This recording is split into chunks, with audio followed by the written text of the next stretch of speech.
Welcome, Gemini, to your Venus in Aries deep dive forecast from March the 6th through to March the 30th. Venus, the relator, but also the planet of money, moves through the sign of Aries, which can be very much about initiation, but it can also be about passion. But for you, it's the 11th house, your long term plan, your highest hopes, but also your friendships and social connections. I'm going to share with you your event chart for when Venus arrives, giving us the big picture, but also the upcoming influences.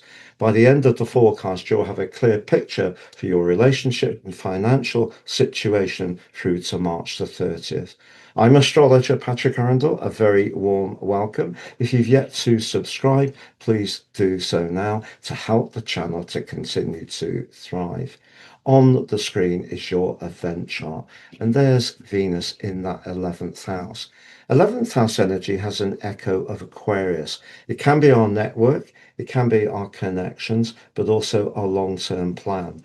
And initially, Venus forges a delightful link to Neptune.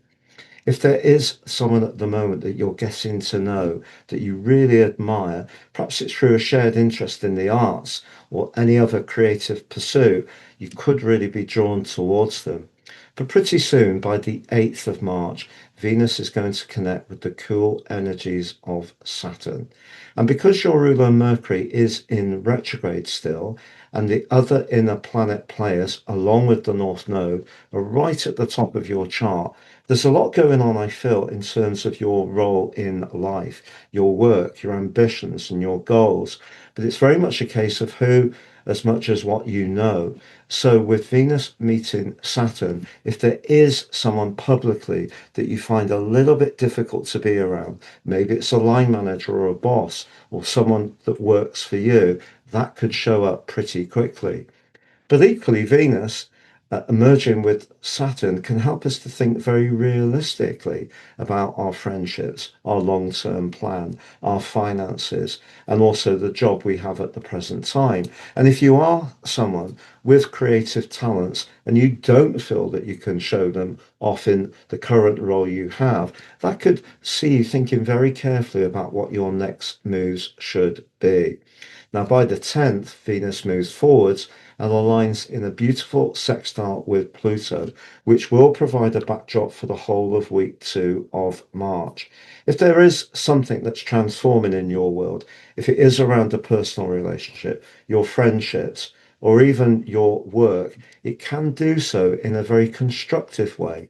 So, although Venus applying initially to Saturn can bring a cooling vibe to some relationships and could tease into the open any that are truly weaker, there is the chance to connect to people that are more dynamic and positive for us. Now, as the month goes on in week 3, Venus is going to be forging a square to Jupiter, the planet of fortune, which by that time will be direct in the part of your chart to do with your everyday resources. There may be something that you're drawn towards through week 3, which does have an element of speculation. It could be someone that you're really attracted to who has a very sensual vibe, and it may be someone in your friendship circle, but you may find that or them very hard to resist. So that's intriguing for sure. So when we get to the end of March, Venus is going to be applying to Chiron.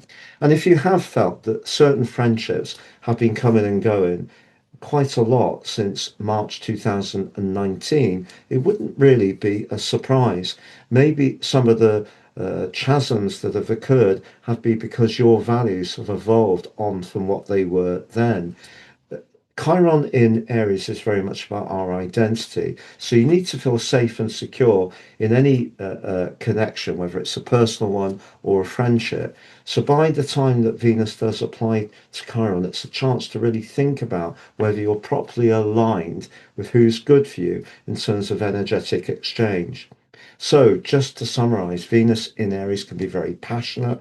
There may be someone in your friendship circle that you do feel powerfully drawn towards. You may be tempted to act quickly, and it may end up being quite raunchy. But just remember, with Saturn being in that 11th house, there may be some unforeseen consequences that would come from some kind of instant connection like that. However, when it comes to your long term, if you are feeling comfortable, and one of the things you can celebrate in a current personal relationship is the friendship part of it, the things you have in common. You're not totally focused on what's not quite working. That gives you a lot of encouragement that you're on the right track. And in terms of your finances, I do feel in week 3, you could actually have a real slice of good fortune, but it may be that you'll need to do something more speculative in order to get something back in return. So just be sure that it is something you can truly afford to do. To understand what the rest of March holds for you, please click on that video, or to understand what Mars in Pisces holds for you over the next 5.5 weeks, please click on that video. If you'd like to have a one-to-one with me, please see my testimonials below, and you can order your personal horoscopes and get 50% off at the moment by applying Astro 26 at the checkout for Natal and Draco 26 for Draconic.